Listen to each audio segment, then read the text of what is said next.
Վերաքննիչ քրեական դատարանում դատավոր Էդգար Մանասյանի նախագահությամբ Շիրակի թեմի առաջնորդ Միքայել arczepiskopos Աջապահյանի դատավճռի դեմ բողոքների քննությունը հետաձգվեց։ Պատճառը հանրային մեղադրողների բացակայություններ։ Հիշեցնենք, Երևանի ընդհանուր իրավասության քրեական դատարանը դատավոր Արմինե Մելիքսեթյանի նախագահությամբ սեպտեմբերի 25-ի որոշմամբ Միքայել Սրբազանին մեղավոր էր ճանաչել եւ դատապարտել 2 տարի ազատազրկման։ Մայրաթորը եւ ինքը Միքայել Սրբազանը պնդում են, որ հայ եկեղեցու բարձրաստիճան հոգևորականի նկատմամբ քաղաքական հետապնդում է իրականացվում։ Մեր հույսը իրավաբանությունն է եւ այն փաստերը, որոնք որ այնքան ուժեղ են, որովհետեւ այն ինչ որ հրապարակային տեղի ունենալու, դրա շրջանցման եղանակը ուղղակի չունի վերաքննիչը։ Եթե իրենք որոշելու են կրկին ակնհայտ ապօրինի դատականակ կայացնել, դրա դեմը ոչինչ չեն կարող անել, որովհետեւ որոշում կայացնողը իրենք են, կնիկն ու ստորագրությունը իրենք են դնում, այսինքն այստեղ չեն կարող այլ մեթոդ կիրառել, քան իրավական գործընթացները, բայց կա գործ, որտեղ դու ներկայացնում ես փաստեր, որոնք որ տարբեր իրավաբաններ կարող են տարբեր կերպ գնահատել, իսկ այս գործով մենք ներկայացնում ենք փաստեր, որ անհնար այլ կերպ գնահատել, դրանք մաթեմատիկական ճշգրտություն են իրավաբանության մեջ։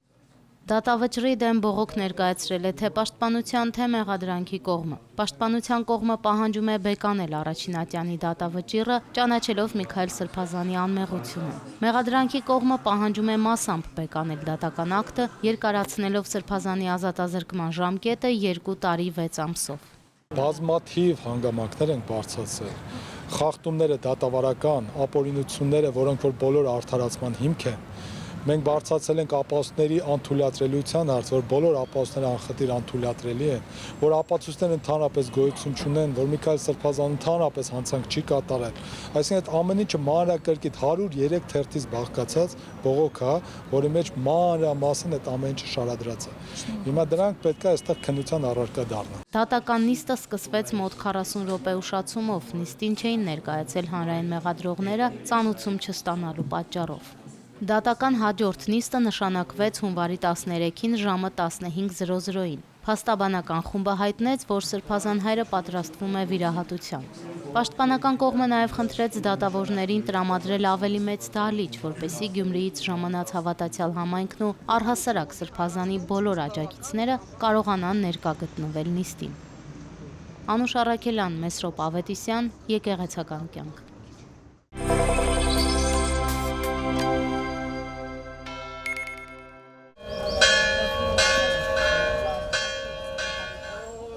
Դեկտեմբերի 14-ին հայ եկեղեցին նշեց Սուրբ Հակոբ մծբնահայրապետի, Մարուքե Ճգնավորի և Մելիտոս եպիսկոպոսի հիշատակության օրը։ Ուխտերթի մասնակիցները 7 վերքից ուղևորվում են դեպի քաղաքի մյուս ծայրը՝ Սուրբ Հակոբ եկեղեցի, որտեղ տոնի առթիվ պատարագ է մատուցվում։ Ընդհանրապես Սուրբ Հակոբի անունը կրող բոլոր եկեղեցիներում է այդ օրը մատուցվում Սուրբ Պատարագ։ Ուխտերթի մասնակիցների մեծ մասը երիտասարդներ են։ Շարականներ երգելով, սաղմոսներ ասելով, ուխտավորներն անցնում են Գյումրու կենտրոնական փողոցներով։ Շատերն ընթացքում են միանում խաչերթին։ Դրսի աղմուկն ու մեքենաների ձայնը հավատացյալները խլացնում են հատկապես հայրապետական մաղթերքն ու գոհություն շարականը երգելիս։ Երիտասարդներն ասում են, իրենց աղոթքներում վերջին շրջանում անընդհատ հնչում է անազատության մեջ գտնվող թեմակալ առաջնորդ Միքայել Սրբազանի անունը։ Այսօր էլ աղոթում են նրա առողջության վերադարձի համար։ Թեմի բնականon կյանքն իհարկե չի խաթարվել, բայց Տեր Վարուժանի խոսքով համայնքն առանց Սրբազան հոր իրեն լիարժեք չի զգում։ Եպիսկոպոսապետին մերո և պատվական հայրապետին, ամենայն հայոց դյարը գարեկի Սրբազնագույն կաթողիկոսին։ Սրբազանի համար մտահոգվում են, նույնիսկ նրանք նախ ասեն, որ Շիրակի թեմում չկա անձնավորություն, որ Սրբազանին ծանոթ չլինի։ Բոլորը գիտեն, բոլորին է ճանաչում, ինքը ճանաչում է, իրեն ճանաչում եմ ավետարանական խոսքի համաձայն։ Ճանաչեմ Զիմսն և ճանաչեմ իմ օձն, ճանաչում եմ իմ ժողովրդին և ճանաչվում եմ նաև նրանց կողմից։ Այս տեսակ առաջնորդ է և հարցնում են, հետաքրքրվում են, հետաքրքրվելուց զատ ցավ են ապրում, որովհետև Սրբազանը այն առաջնորդն էր, որ ինքը իր անձի մասին մոռացած իր մտահոգությունների մեջ իր հոտն է, իր ժողովուրդն է, իր եկեղեցին է, իր երկիրն է, իր հայրենիքն է։ Վերջի շրջանում աղոթքներս միայն կապված են մեր առաջնորդի թեմական, Միքայել arczepiskopos Աջապարյանի ազատության եւ առողջության հետ կապված, քանի որ ինչպես գիտենք հիմա առողջական խնդիրներ ունի, նաեւ ապօրինի անազատության մեջ է, ու աղոթքներս միայն ուղղված են մեր առաջնորդին, որպեսզի շուտ հետ գա, որովհետև նրա ներկայությունն էլ մեր համար շատ կարևոր էր։ Ամեն անգամ 7 վերք մտնելուց, խոսելուց, օրհնություն վերցնելուց զգում էինք, որ մեր հայրը մեր կողքին է։ Ամեն անգամ, երբ ժամերգության էի գնում, Սրբազան հայրը միշտ դրան դիմաց կանգնած էր իր խոնար հայացքով ու ամեն եկողին ուղղակի հայացքով էր ճանապարհում, օրհնում։ Մի անգամ եկա մոտեցա իրեն, ասեցի Աստված օգնական Սրբազան, ասեց Աստված խոհապան, լավ ես, ասեցի լավ եմ, դուք լավ լինեք, ասում է դուք լավ եղեք, որ մենք էլ ձեզանով լավ լինենք, այսինքն Սրբազան հայրը ինչքան է սիրում իր երիտասարդներին, ինչքան է կապված իր երիտասարդների հետ, որ մեր լավ լինելուց է գալիս էլ իր լավ լինելը։ Մեր Սրբազանը ամեն ինչ արել է երիտասարդների համար, եւ մենք բնականաբար այս ծանր եւ դժվարին օրերին մեր աղոթներով ուղղակիորեն պարտավոր ենք հիշել մեր Սրբազանին եւ իհարկե աղոթք բարձրացնենք առ Աստված նրա համար։ Ուխտավորներն անցնելով 6 կիլոմետր ճանապարհ հասան Անի թաղամասում գտնվող Սուրբ Հակոբ եկեղեցի, որտեղ պատարագ էր մատուցում եկեղեցու հոգևոր հովիվ Տեր Ռուբեն Քահանա Գասպարյանը։ 2002 թվականին է կառուցվել եկեղեցին, օծվել է Գարեգին II ամենայն հայոց կաթողիկոսի ձեռամբ։ Խորանի վրա դրված է Սուրբ Հակոբ Մծբնա հայրապետի աչաձև մասուն քարանը, որը տոնի առիթով մայրաթորից է բերվել։ Ընդհանրապես համաքրիստոնեական սրբից մայրաթորում մի քանի մասունք է պահվում։ Աչաձև այս մասնատուփն օրինակ պատրաստվել է 1845 թվականին Վասպուրականում։ Ըստ արձանագրության մասնատուփը 20-րդ դարասկզբին Մայրաթոր Սուրբ Էջմիածին է տեղափոխվել նշանավոր Լիմ անապատից։ Բազմաթիվ վկայություններ կան այն մասին, թե ինչ հրաշքներ ու բժշկություններ են արվել սրբի մասունքներով։ Դրանց մասին պատմեց պատարագիչ քահանան, հորդորելով հավատացյալներին իրենց կյանքում օրինակ ունենալ Հակոբ Մծբնա հայրապետի վարքը։ Մարդիկ հույսը, հավատը, սերը իրենց կյանքի չպակասեցնեն, չնվազեցնեն, վաղվա օրվա նկատմամբ լիահույս լինեն Աստծո կամքով, Աստծո առաջնորդությամբ եւ վստահ եմ Սուրբ Հակոբ Մծբնա հայրապետը բարեխոս կլինի մեզ, մեր կյանքի ուղիղ ընթացք ապահովելու, մեր կյանքում եղած խորթուբորդ ճանապարհները մեզ համար հաղթահարելի դարձնելու համար։ Այս է Սուրբ Հակոբի ուղերձը, որ վաղվա օրվա նկատմամբ մեր հույսը անպակաս լինի։ Փորձությունների միջով ուժ եւ կարողություն ունենանք ամեն տեսակ փորձություններ մեր հետևում թողնելու։ Սրբակենցաղ վարքի գործած հրաշքների ու բժշկությունների համար դեռ կենթանության օրոք նրան սուրբ եւ սքանչելագործ են անվանել։ Մծբնեցի հայրապետը ոչ միայն հայոց, այլև ընդհանրական եկեղեցու հեղինակավոր ու սիրված սրբերից է։ Սուրբ Հակոբ եկեղեցում աղոթք հնչեց անազատության մեջ գտնվող Միքայել, Բագրատ, Մկրտիչ, Արշակ եպիսկոպոսների, բարերար Սամվել Կարապետյանի, հայրենիքի եւ եկեղեցու պաշտպանության համար բանտերում պահվող մեր հայրենակիցների համար։ Հավատացյալները պատարագից հետո միմյանցից փորձում էին տեղեկություններ իմանալ սիրելի Սրբազան հոր առողջության մասին, որը վատթարացել է բանտախցում անցկացրած 6 ամիսների ընթացքում։ Ըստ տեղեկությունների Սրբազան հայրը կտեղափոխվի Իզմիրլյան բժշկական կենտրոն շտաբ վիրահատության։ Անուշ Առաքելյան, Հարություն Տոլանյան, Եկեղեցական կյանք։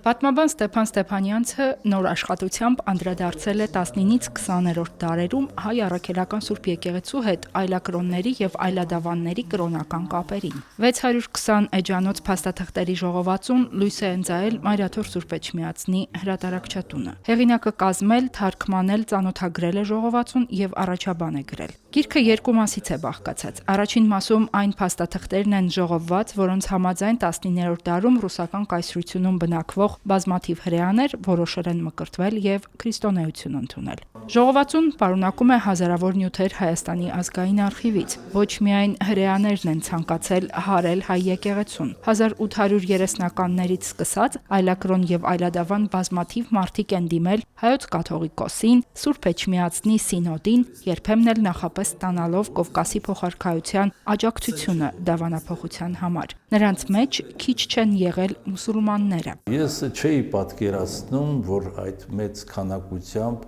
ուրեմն մահմեդական հավատքի ուրեմն հավատացյալներ ընդունում էին հայ հավատքը եւ ոչ թե միայն ասենք այս մեր հարևան, որոնք այսօր կոչվում են ադրբեջանցի, այն ժամանակ կոչվում են Կովկասի թաթարներ, նաեւ Ղրիմի թաթարներ, նաեւ Սիբիրի տարբեր ազգեր,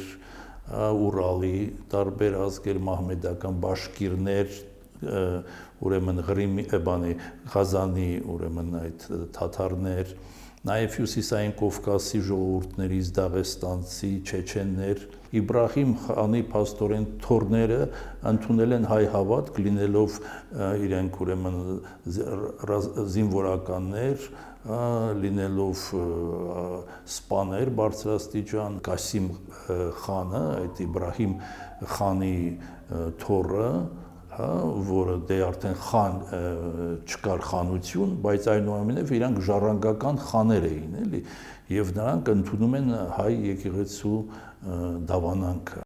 Դիմողները ոչ միայն Հայաստանի տարածքում էին ապրում, փաստաթղթեր կան Վրաստանից, ժամանակակից Բելարուսի եւ Մոլդովայի տարածքներից, ռուսական քրիստոնյա կայսրության գրեթե բոլոր անկյուններից, անգամ չերկեզական իշխաններ, ուզդեններ են դիմել հայ եկեղեցու հետևորդ դառնալու համար։ Մասնավոր դեպքեր նաև կան, որ մեծաքանակ ռուսներն են ընդունել հայ հավատք, որովհետև ամուսնացել են հայերի հետ եւ այն ժամանակ եկեղեցին պսակը թույլ էր տալիս, երբ որ մկրտված էր հայ եկեղեցու ծեսով։ Կան նաև փաստաթղթեր այն մասին, որ թուրքերը կամ հայերը մահմեդականացված արևմտյան Հայաստանից տեղափոխվում են արևելյան Հայաստան ապրելու։ Եվ այդ հավատքով իրեն գալիս են, որպեսզի դառնան մահմեդական հայը դառնա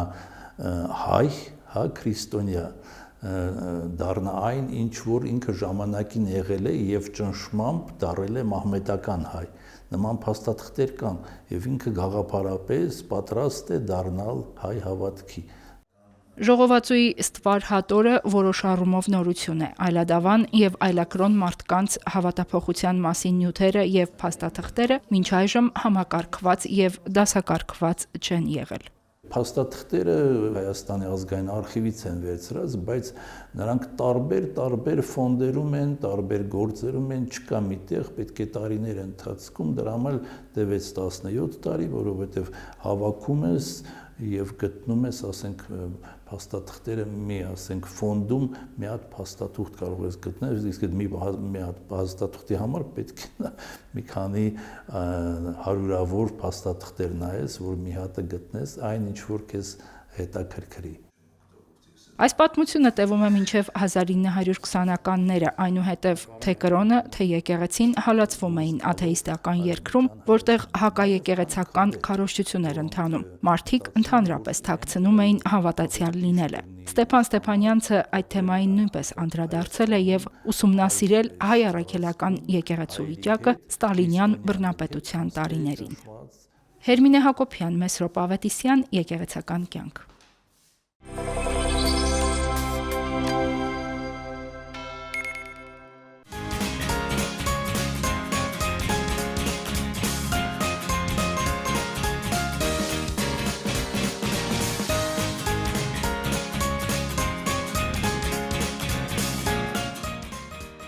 Մայրաթոր Սուրբ Էջմիածնի Հրաչ եւ Սյուզան Թուֆայան հայորդյաց տան բարի, դհոլի եւ կանոնի դասարանի սաները շրջել են ԱՄՆ-ի 20 նահանգներում, ուսումնական հաստատություններում ներկայացրել են հայկական պարն ու երաժշտությունը։ Համերգաշարն իրականացնելու համար ստեղծվել է Arm Folk Group խումբը։ Խմբին ուղեկցել է Պարի դասարանի մանկավարժ Քրիստինե Հակոբյանը։ Ծրագիրն իրականացվել է Հայկական ազգային Դելփյան կոմիտեի հետ համագործակցությամբ։ Կոմիտեի նախագահ Ալեքսանդր Զաքյանը նաև նահանգներում գործող International Art Fund միջազգային ծրագրի ղեկավարն է, որի շրջանակում աշխարհի տարբեր երկրների շնորհալի երեխաներ մշակութային փոխանակման ծրագրերի են մասնակցում։ Կային նահանգներ կամ քաղաքներ, որտեղ որ այցելել ենք, միայն ամերիկացիներ էին։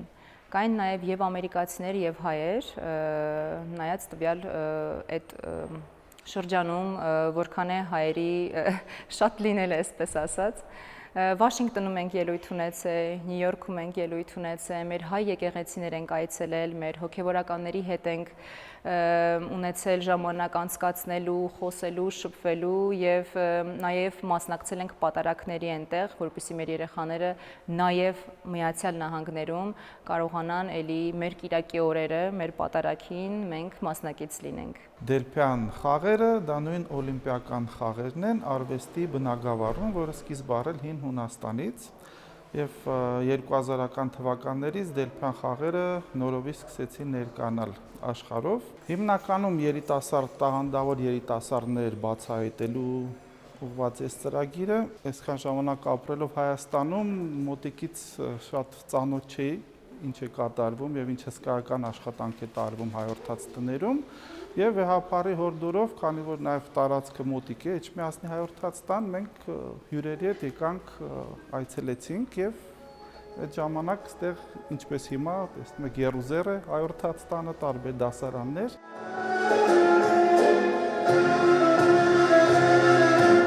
Հայորդյաց տան սաները նահանգներում ներկայացրել են մեր մշակույթը, նաև հնարավորություն են ունեցել իրենց այցելած քաղաքների տեսարժան վայրերում լինել։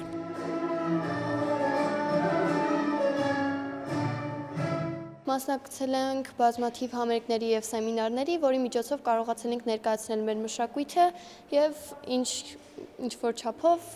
ծանոթանալ իրենց մշակույթի հետ։ Մենք այս տուրի ընթացքում այցելել ենք շատ գեղեցիկ քաղաքներ, նահանգներ, պարոն Զաքյանի միջնորդությամբ, այցելել ենք օրինակ Վաշինգտոն DC, տեսել ենք այնտեղ Սպիտակ տունը հանրահայտ։ Ունեցել ենք բեմականացում Արցախ, Արցախի աղջիկներ, Շուշի, Ուզունդարա, Սայատնովա,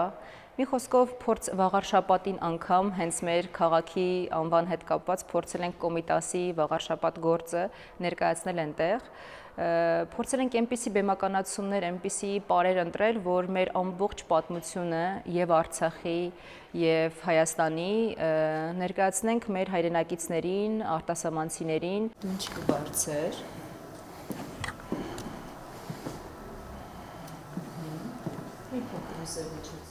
Էջմիածնի հայորդյաց տան սաները նահանգներում գունեղ ու հագեցած օրեր են ունեցել։ Համերգաշարը ոչ միայն մշակութային շրջագայություն է եղել, այլև հայկական ինքնության ու արվեստի մեծ տոն։ Այն հաստատություններում, որտեղ ներկայացել է Armed Folk Group-ը, ցուցադրվել են հայորդյաց տան նկարչության դասարանների սաների աշխատանքները։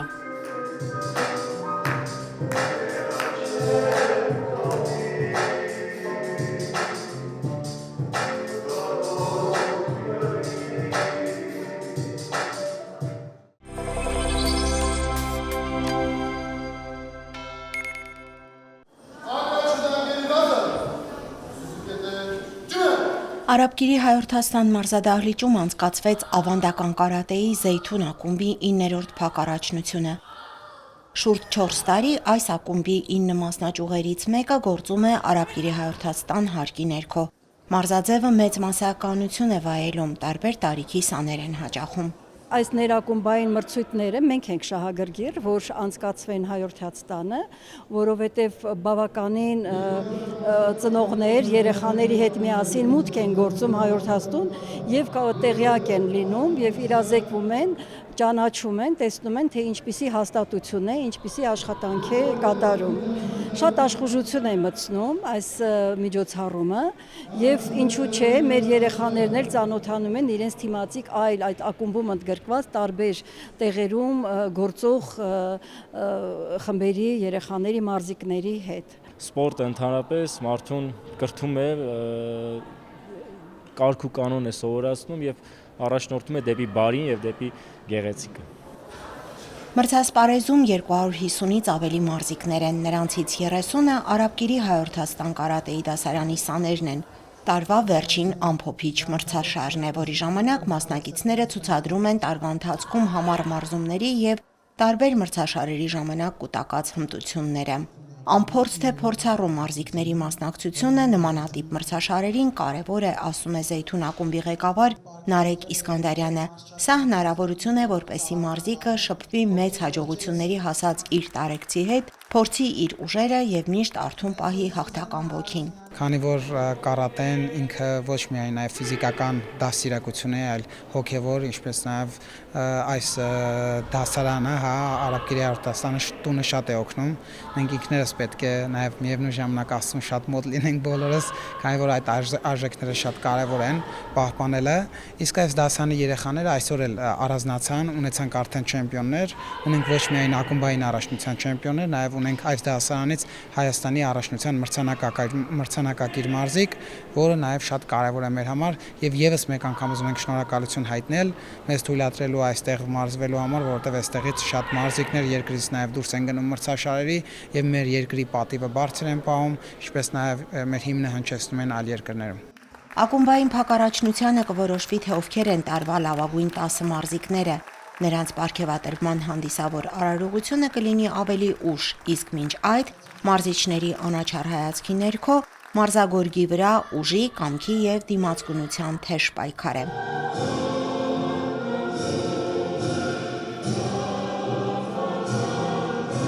Լիաննա Չիչակյան, Մեսրոպ Ավետիսյան, եկեղեցական կյանք։